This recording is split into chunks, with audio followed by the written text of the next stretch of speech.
un puits dans une prairie isolée du Texas et un vieux cimetière qui pourrait prouver que nous ne sommes pas seuls.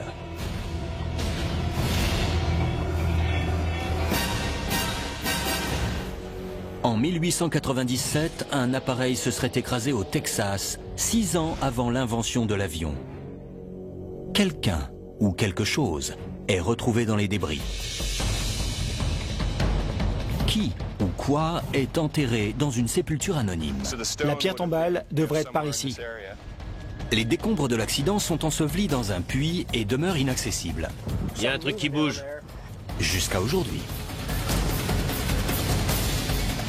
Il y a quelque chose, mais on ne sait pas quoi. Voici l'affaire numéro 1897-201, premier contact.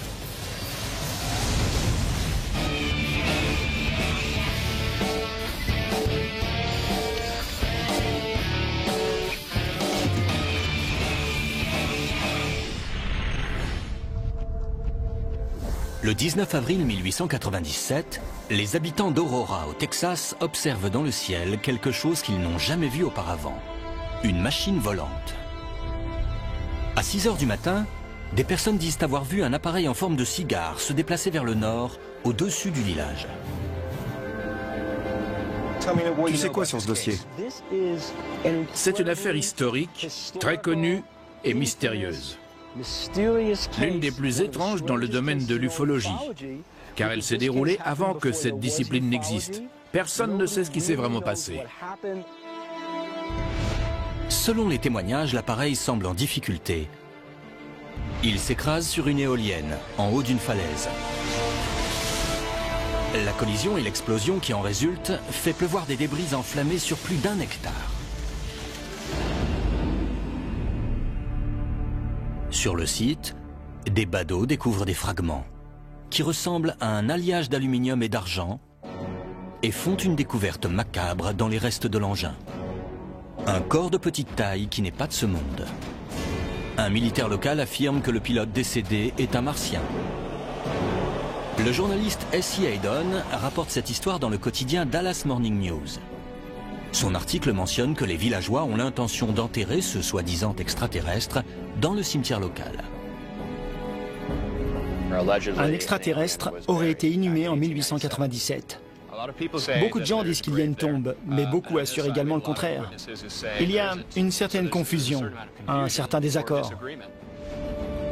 Aussi incroyable que cela puisse paraître, il ne s'agit pas d'un événement isolé.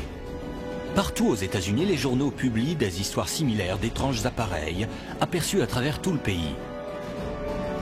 À Sacramento, en Californie, Tacoma, dans l'État de Washington, Hastings, dans le Nebraska, Chicago, dans l'Illinois, Springfield, dans le Missouri, Decatur, dans le Michigan et Waterloo, dans l'Iowa. Des centaines d'apparitions sont signalées dans plusieurs États, dont 108 rien qu'au Texas. 6 ans avant l'invention de l'avion, les Américains voient des choses dans le ciel.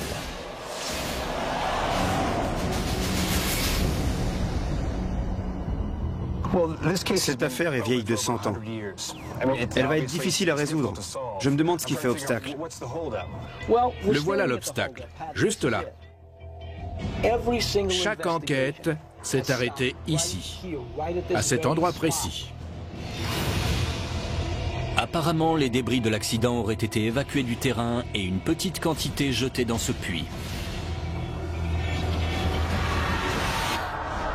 Près de 50 ans plus tard, les personnes qui boivent l'eau de ce puits sont frappées d'une étrange maladie qui déforme et altère leur corps. Dans les années 50, le puits est condamné. Depuis, les propriétaires refusent que quiconque ne l'ouvre jusqu'à aujourd'hui. À moins de 5 km du puits se situe le cimetière d'Aurora. Selon une légende locale, à laquelle fait référence l'article écrit par Haydon en 1897, l'une des tombes pourrait contenir les restes du pilote extraterrestre. D'abord, je dois me rendre au cimetière pour localiser cette mystérieuse sépulture.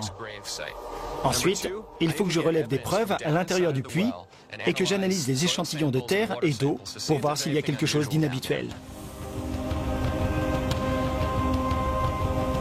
Pour trouver des réponses, Pat Huskert enquêtera sur ce puits énigmatique. Il n'y a qu'une façon d'atteindre le fond du puits, c'est d'y descendre. Bill Burns restera sur le terrain pour travailler avec des historiens locaux et examiner le site du crash. Est-ce qu'il y avait des points chauds, un autre appareil qui s'est écrasé, quoi que ce soit d'anormal? Ted Ackworth se rendra au cimetière pour tenter de localiser la tombe et cherchera, à l'aide d'un radar à pénétration de sol, à connaître la vérité qui se cache derrière la légende de l'extraterrestre inhumé. On essaie de tracer une grosse croix rouge à l'endroit où l'extraterrestre aurait été enterré.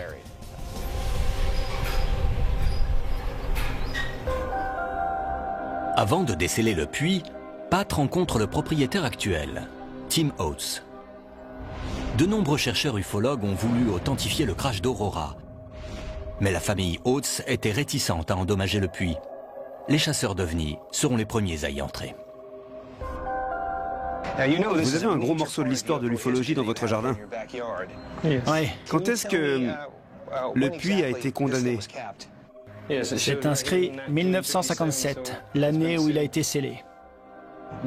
Cet endroit est donc fermé depuis plus de 50 ans. Et si on l'ouvre, on sera les premiers à y entrer. Oui. Je ne crois pas du tout à cette affaire. C'était une belle histoire.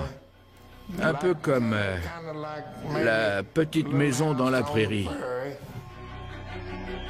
Aujourd'hui, certaines personnes pensent que le mystère d'Aurora est une fiction inventée par un journaliste qui voulait faire parler de sa ville. Les sceptiques affirment qu'il n'y a pas de preuve tangible d'un crash, que l'éolienne contre laquelle le vaisseau s'est écrasé n'a jamais existé, et que la tombe de l'extraterrestre n'est qu'une légende rurale. James Mars, chercheur ufologue et historien local, enquête sur ce dossier depuis le début des années 70. Quand j'ai commencé, personne ne voulait en parler. Ils disaient qu'il ne s'était rien passé. Tous les détracteurs affirment ça, mais vu que la ville était sur le déclin, il fallait inventer une anecdote pour attirer les touristes. Et c'est pour cette raison qu'Hayden aurait écrit cet article. Cependant, cette histoire va peut-être plus loin et témoigne d'un héritage qui se prolonge jusqu'à nos jours.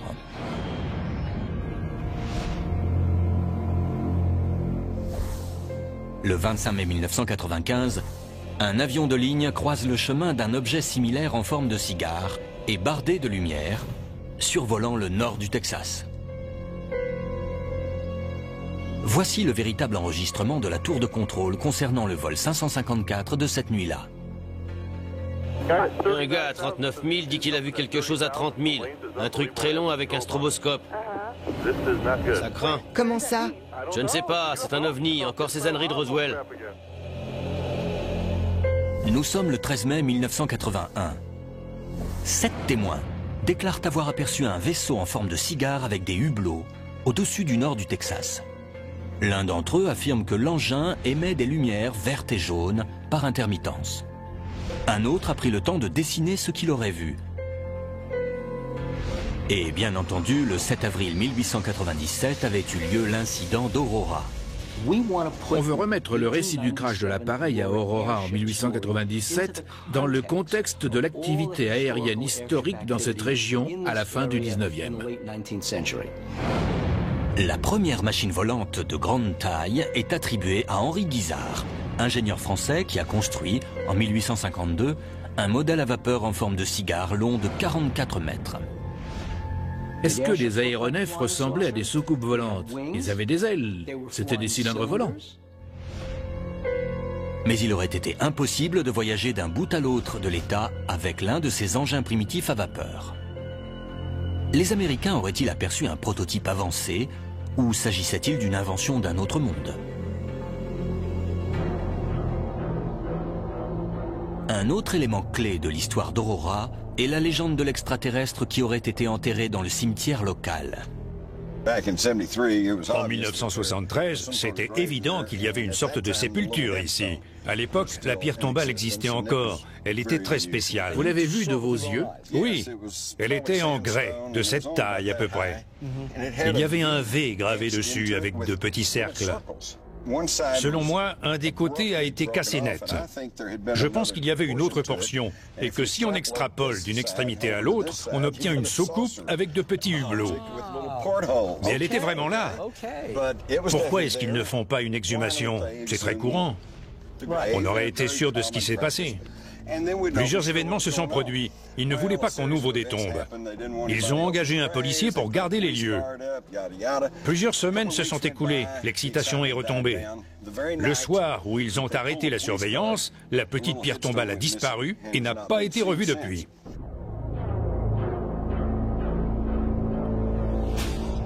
Ted et l'archéologue Garth Baldwin savent que la découverte de la sépulture représente la première étape pour résoudre le mystère d'Aurora.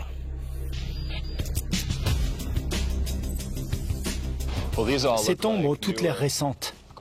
Il faut trouver la partie la plus ancienne du cimetière. Il est divisé en sections. Il faut sûrement aller voir de l'autre côté de la colline. Ouais, ça a l'air plus vieux. Regardez, 1891. On chauffe. Ça doit être par là. C'est sûrement la bonne partie du cimetière. Et si on installait l'ordinateur par ici, pour voir si les images correspondent? Ils vont tenter de localiser la sépulture manquante à l'aide de photographies historiques.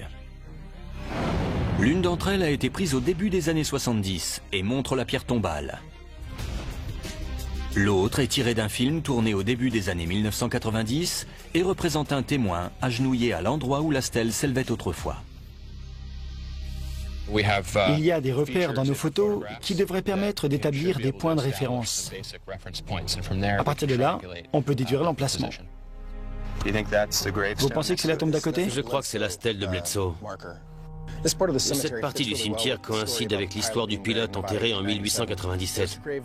Il y a des pierres tombales autour de nous datées de cette année, mais il n'y a aucune sépulture dans un rayon de 5 ou 6 mètres à l'endroit où l'extraterrestre aurait été enterré. On a un gros emplacement vide, mais tout autour, les stèles remontent à 1897, 1885, 1894. Ça correspond relativement bien. Ted et Garth scrutent les photographies et finissent par trouver ce qu'ils cherchent. Ils pensent avoir localisé l'endroit exact où elles ont été prises. On va prendre les plots et la corde et essayer de tracer l'un des vecteurs d'après les délimitations.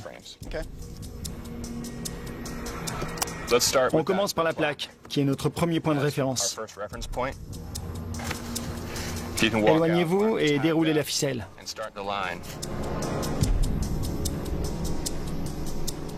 Une fois la première ligne tracée, Ted et Garth analysent une autre image pour avoir un angle légèrement différent. La perspective est en contre-plongée. On est derrière, par là.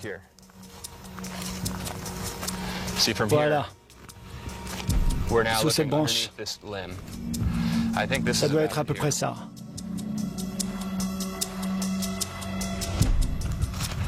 C'est notre emplacement. Voyons voir. Tout est prêt pour le radar. Une fois la position marquée, Ted reviendra avec un radar du 21e siècle qui pourrait déceler la preuve d'un contact extraterrestre au 19e siècle.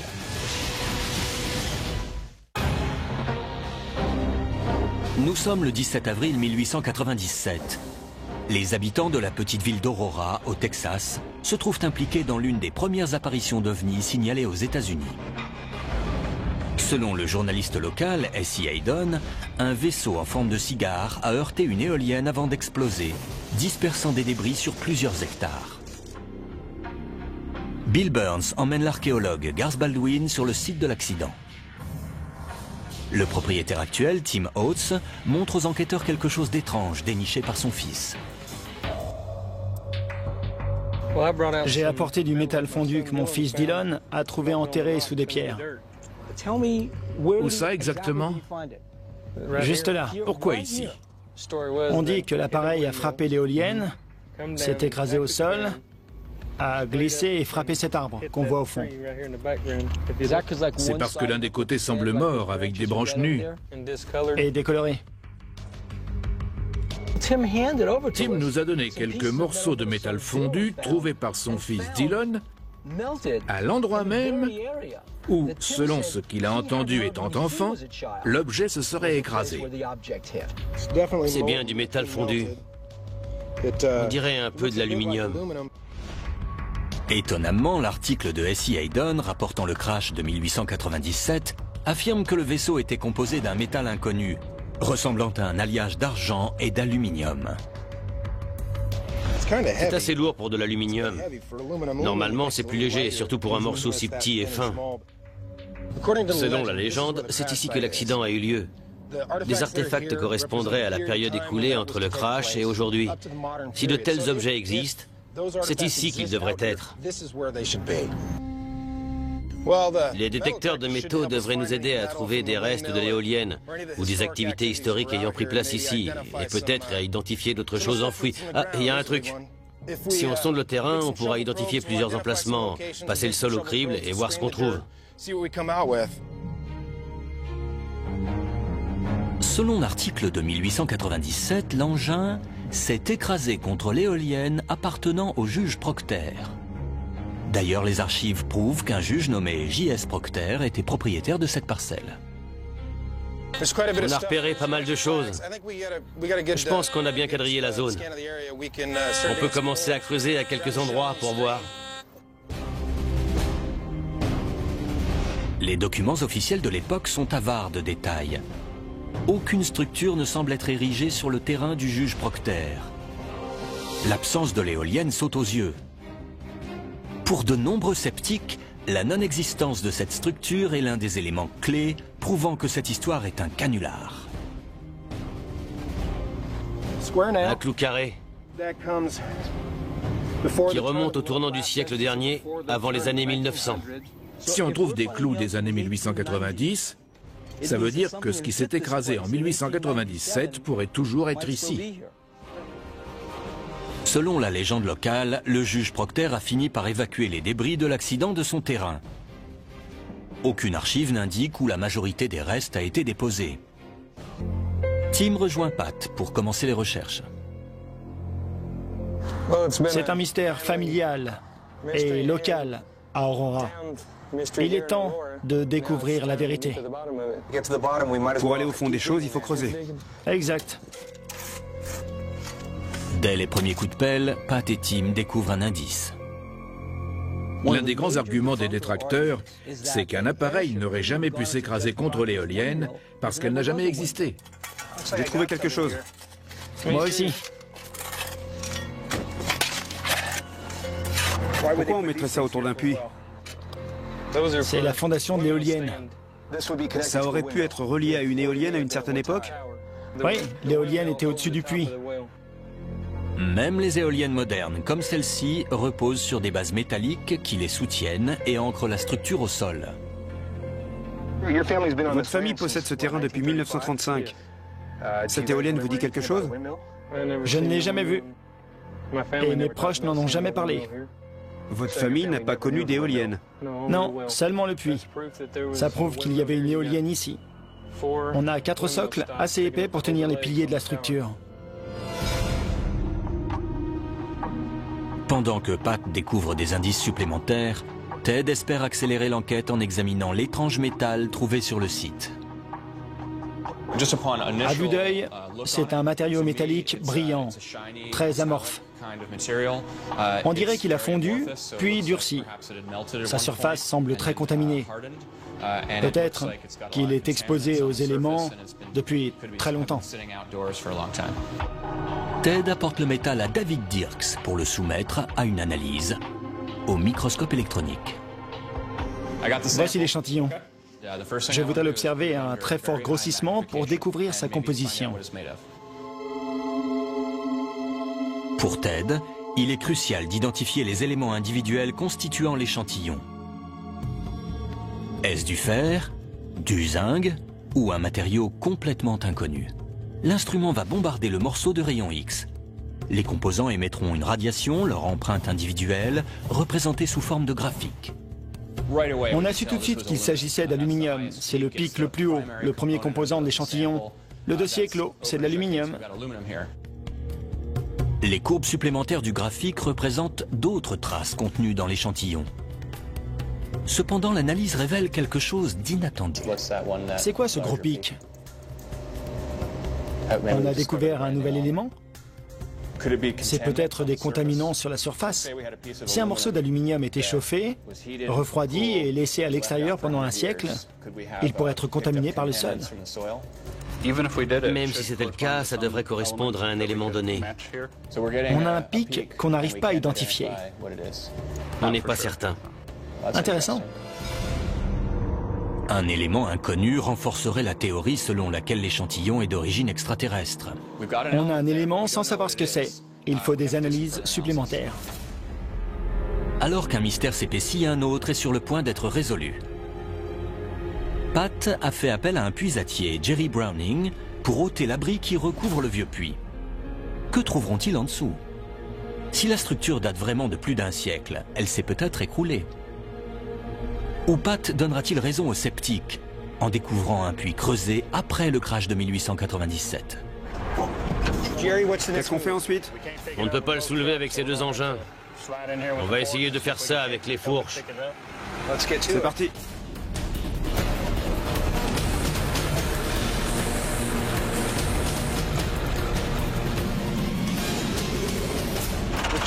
Le défi n'est pas de soulever l'abri, mais de l'éloigner du puits. Le problème, c'est qu'il est plus massif que ce qu'il pensait, et beaucoup plus lourd.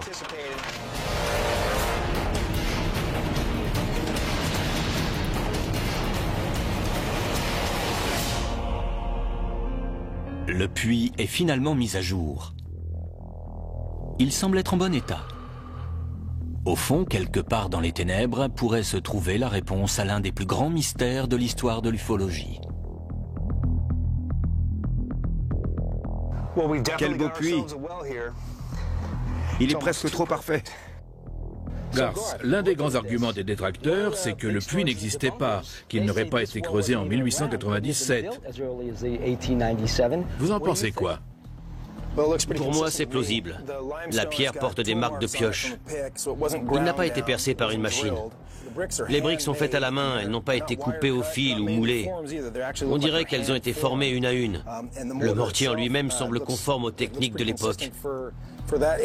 Pourquoi pas? Sans datation au carbone, on peut quand même affirmer que ça colle avec la technologie de l'époque. Garth conclut que le puits remonte bien à la période supposée, avant de remarquer un élément surprenant. Il y a quelque chose qui bouge. Sans blague. C'est ce que je pense? C'est quoi? Le crash supposé d'un vaisseau en 1897 à Aurora, au Texas, est l'une des observations d'OVNI les plus anciennes et célèbres. L'équipe est à présent sur le terrain. Elle enquête sur les aspects cruciaux de ce dossier, le cimetière, le lieu de l'accident et le puits qui vient d'être décelé. Il y a quelque chose qui bouge. Sans blague. C'est ce que je pense? C'est un serpent. Un crotal. Il y en a ici? Ou un mocassin d'eau. Ils sont très venimeux, non? Oui. Donc on a un problème. Vous, oui. Pendant que Pat réfléchit à une solution pour le serpent, Bill et Garth retrouvent un spécialiste du mystère d'Aurora sur les lieux de l'accident présumé. Je m'appelle Ken Cherry, directeur pour l'État du Texas du MUFON, le réseau OVNI mutuel. Le MUFON a commencé à enquêter sur les lieux de l'accident au début des années 1970. Leur équipe a trouvé des traces inexpliquées de métal qui semblent avoir été fondues. En 1973, nos études ont indiqué qu'il y avait un motif de dispersion du métal à partir d'un point central, tout autour de cette zone. Ça comprend un signal qu'on a capté sur cet arbre, qui est vieux de plus d'un siècle. Si Garth passait un détecteur de métaux sur l'arbre, il pourrait encore trouver quelque chose? C'est probable.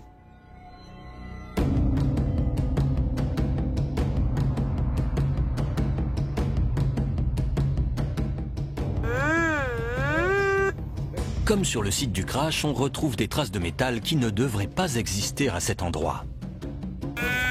Nom d'une pipe. On ne va quand même pas abattre un chêne vieux de 200 ans pour voir s'il contient un bout de métal fondu. Ça a sonné. Les informations concordent. On ne sait peut-être pas de quoi il s'agit, mais on sait que c'est là.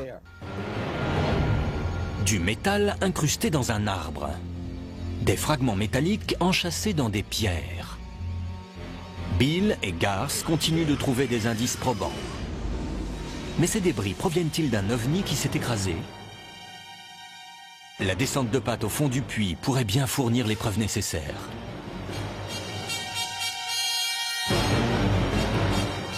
Cette affaire a généré beaucoup de controverses jusqu'à aujourd'hui. Les détracteurs affirment que ce n'est que du folklore. On a découvert qu'il y avait bien une éolienne grâce aux structures correspondantes. On est aussi très heureux d'avoir trouvé un puits de 12 mètres. Selon la légende, ces deux éléments existaient. Par conséquent, il y a peut-être des débris au fond du puits. Cependant, il semble truffé de dangers. L'un ondule dans l'eau alors que l'autre doit encore être confirmé. On dit que cette eau a été contaminée et que Broley Oates, votre grand-père, est tombé malade en la buvant. Il existe des photos. On voit ses mains recouvertes d'éruptions cutanées provoquées par l'eau. C'est pour ça qu'il l'a scellée. C'est peut-être contaminé en bas. C'est ce qu'affirme une des légendes. Ils font appel à un expert de la sécurité environnementale, Jim Chappell, qui travaille pour une entreprise spécialisée. On va assurer votre sécurité pendant la descente et contrôler l'atmosphère pour être certain qu'il n'y a pas de danger. Puis vous remontez. À cause du risque de contamination potentielle par l'eau et le sol, Pat prend toutes les précautions. C'est la combinaison de décontamination? En fait, il s'agit d'un vêtement de protection chimique.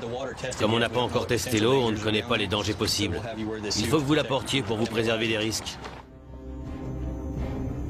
C'est un peu serré, mais ça ira. Ensuite, Jim. Deux paires de gants. Levez-vous et passez les bras. Brady, tu prends le harnais? On est bien au frais, hein? Étirez votre bras jusqu'au bout. Et voilà. J'ai l'air de quoi? Une fois la combinaison et le harnais enfilés, Jim équipe Pat d'un masque. Je vais recouvrir les cartouches. Vous allez inspirer. Ça devrait coller le masque à votre visage. Voilà. Très bien. Pat s'attache au treuil et commence sa descente. Sa première tâche consiste à enlever le serpent du puits. Asseyez-vous sur le bord. Vérifiez votre moniteur d'air. C'est en ordre. Dis-nous ce que tu vois en descendant.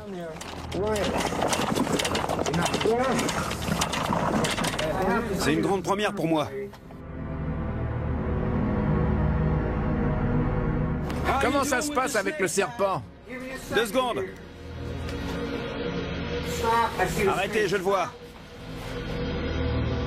Attrape-le derrière la tête. Je l'ai.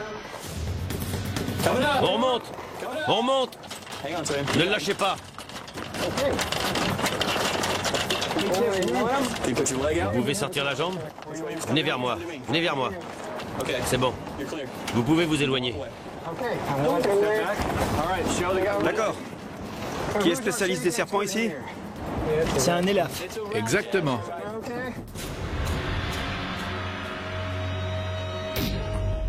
Une fois le serpent hors du puits, Pat entame une autre descente. Cette fois, il cherche la réponse au mystère d'Aurora.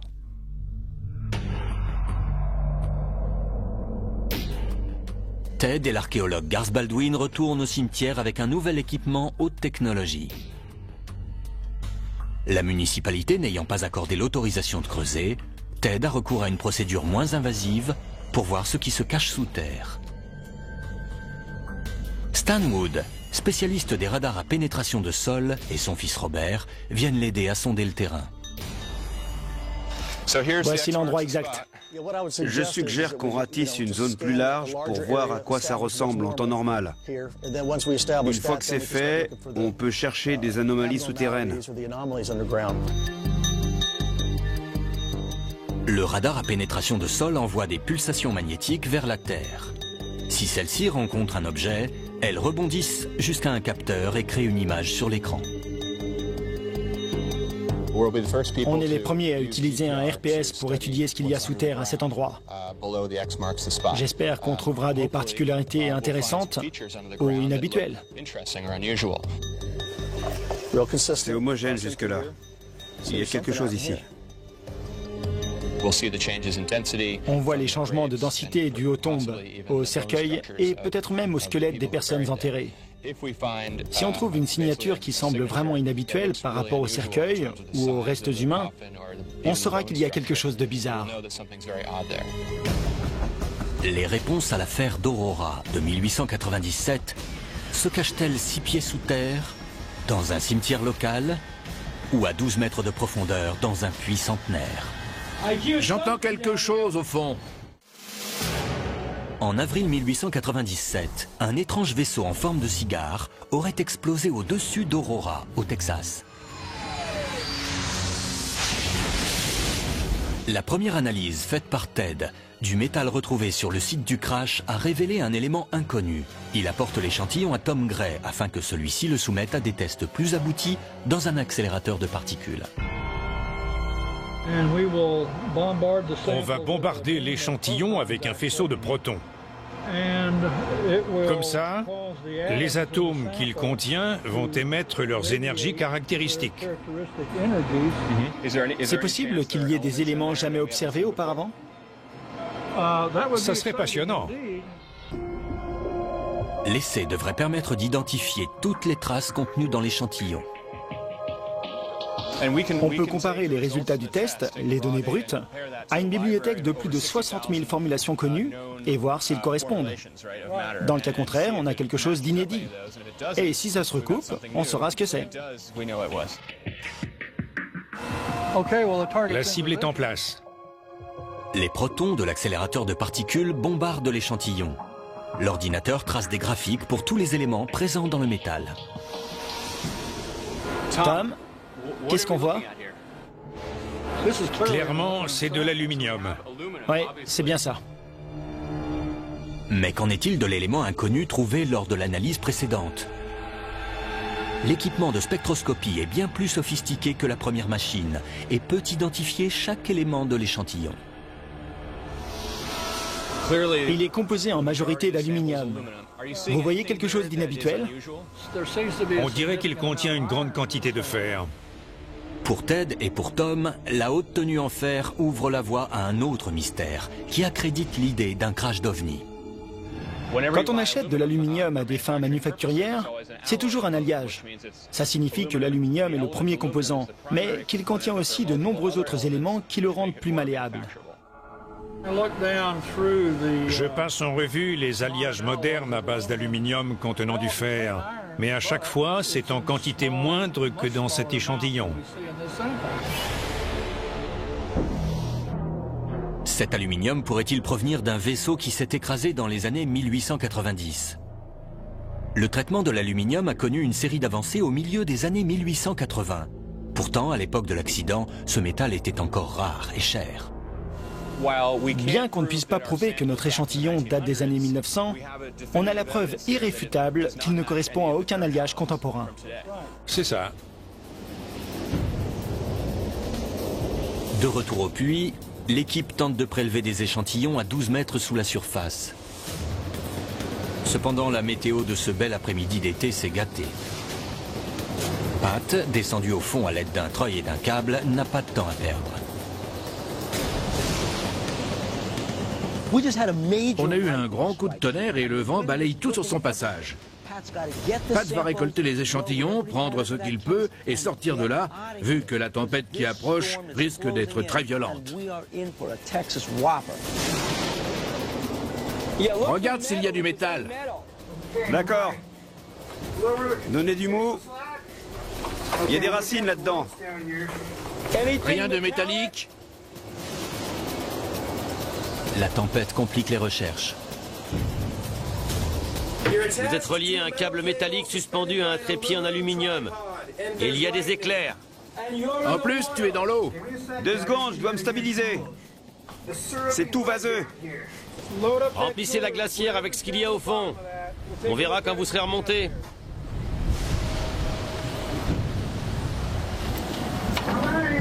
Vous pouvez me sortir? On te remonte. Te voilà.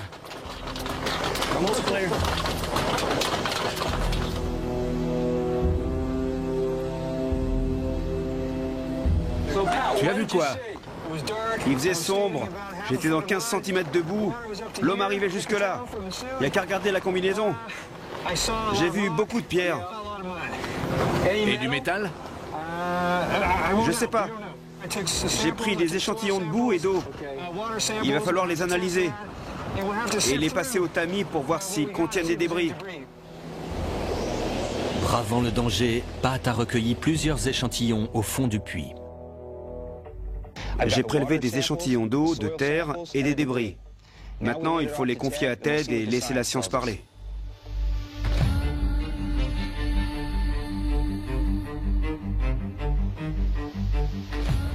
J'ai examiné les prélèvements que Pat a extraits du puits. À première vue, il ressemble à ce qu'on attend. Je n'ai pas trouvé de résidus d'aluminium. Il y en a peut-être en quantité microscopique, mais après inspection visuelle, il ne présente rien de spécial. La prochaine étape, c'est de pousser les analyses du sol et de l'échantillon. Les tests supplémentaires de Ted prouveront enfin si le puits est contaminé, et dans l'affirmative, s'il peut être responsable des étranges déformations de Brawley Oats.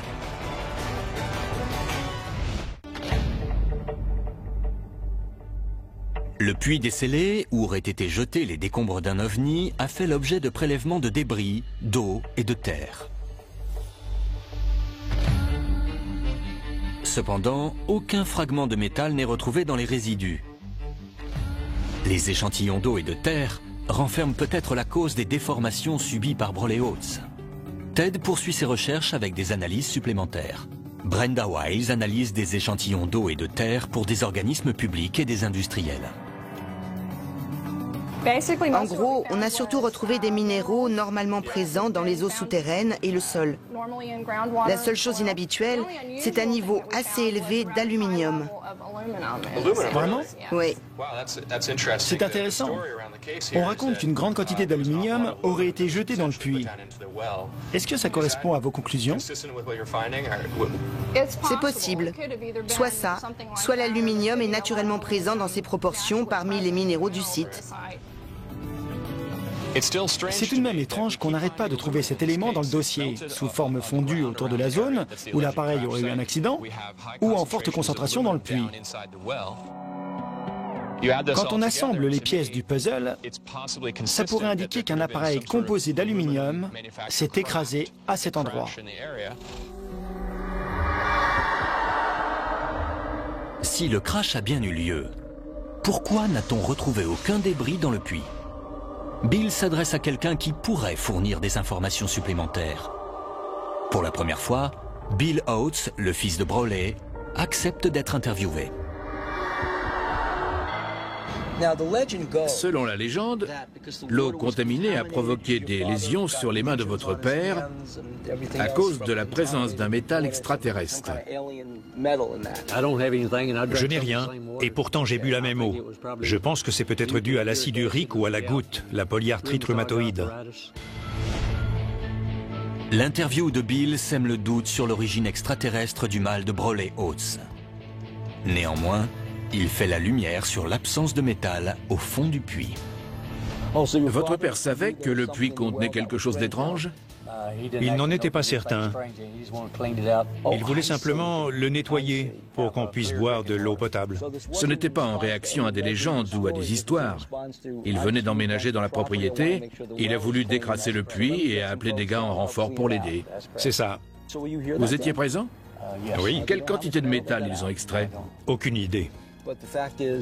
Mais vous vous rappelez qu'il y avait quelque chose dans le puits, un métal bizarre. C'est ce qu'ils ont dit, oui.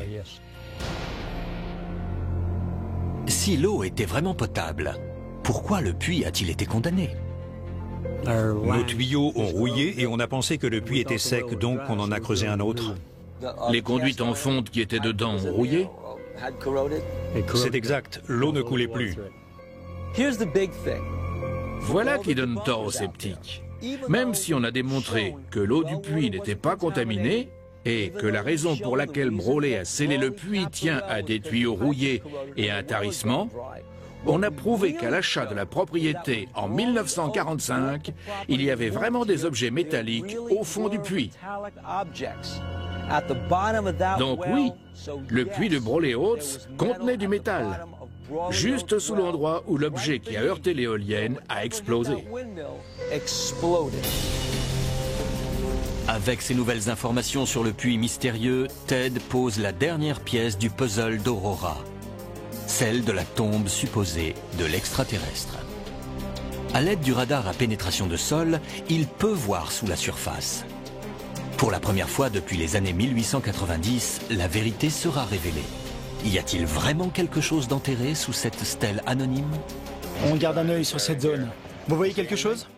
Il y a un truc ici. À chaque passage, le radar enregistre les secteurs où le sol a été retourné. Ted marque ces endroits avec des drapeaux orange. À présent, ces repères commencent à prendre une forme familière. C'est génial. On a une longueur de 2 mètres environ. Les images souterraines sont concluantes. Le contour d'une parcelle d'environ 1,50 m par 75 cm émerge. Ça correspond à une tombe classique. Oui, et regardez l'orientation. La terre retournée semble être alignée avec les autres tombes et stèles du cimetière. Ça correspond aux autres parcelles. C'est en ligne droite jusque là-bas et aussi de l'autre côté. La pierre tombale aurait été quelque part par ici, c'est-à-dire à quelques dizaines de centimètres de notre estimation. On a prouvé qu'il y avait une sépulture ici alors que rien n'était certain. Bien sûr, on ne peut pas creuser, on n'a pas d'autorisation. J'ai travaillé dans plusieurs cimetières. Ce n'est pas inhabituel de trouver une tombe anonyme. C'est même courant. Mais celle-ci est en plein milieu d'un endroit où elle n'est pas censée être. Avec toutes les histoires qu'on entend, c'est assez intéressant. Les images montrent également que la tombe s'est écroulée à cause du sol sableux, instable. Quelque chose est peut-être encore enterré dans cette sépulture, mais c'est au-delà des capacités du radar. Je ne sais pas si ce mystère sera complètement résolu un jour.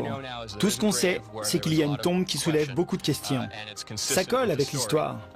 Les dimensions et l'orientation correspondent aux sépultures de l'époque. Les détracteurs disent tous que rien n'était fondé. Il n'y avait pas de puits, ni d'éoliennes, ni de corps dans le cimetière. On a prouvé qu'on ne peut pas écarter une thèse sans avoir étudié toutes les possibilités. On a remonté un siècle en arrière pour en savoir plus sur cet ovni et on l'a ramené dans le présent. On a découvert une affaire de personnes disparues à partir d'un vaisseau qui s'est écrasé. Voilà nos conclusions, c'est ma théorie. Impossible d'affirmer que tout ça prouve qu'un crash a eu lieu à Aurora. Mais ça démontre que ce dossier est étayé par des faits solides. J'aurai toujours en moi un doute persistant sur ce qui s'est vraiment passé.